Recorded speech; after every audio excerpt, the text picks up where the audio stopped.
The National Museum of African Art's current exhibition, World on the Horizon, Swahili Arts Across the Indian Ocean, features over 160 pieces of artwork from an unfamiliar region to many Americans. Zanzibar, Tanzania, a semi-autonomous island on the southeastern coast of Tanzania, is featured many times throughout the exhibit.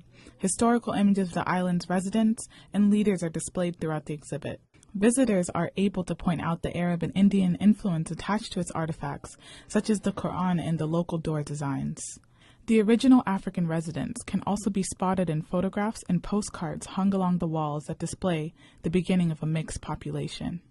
Zanzibar today is one of the major tourist attractions in Africa, known for its beautiful beaches and an assortment of food. It is not until one ventures out to the island that they see the artifacts featured here at the Smithsonian. I've been fascinated by the Swahili culture ever since I met my husband as a young man and heard about his tales of living in Zanzibar. Pamela Washington is a visitor that also contributed to the exhibition. We went together the first time in the early 90s to visit and have been going back ever since.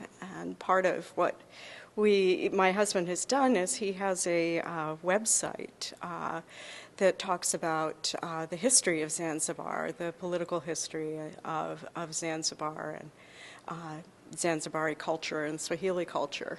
Over the years, we collected a number of these postcards.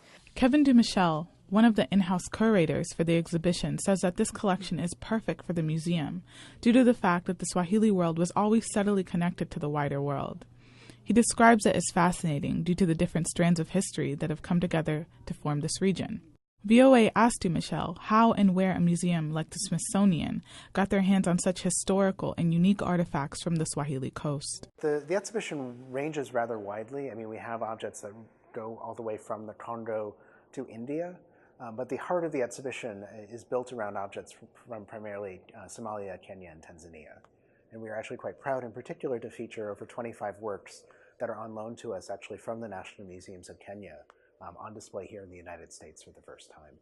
Pieces loaned from the National Museums of Kenya and the Beit al-Zubair Museum in Oman display the rich culture that was developed from the influence of trade along the coast. From Zanzibar through the Indian Ocean, this history still impacts the region today. Radia Adam, VOA News, Washington.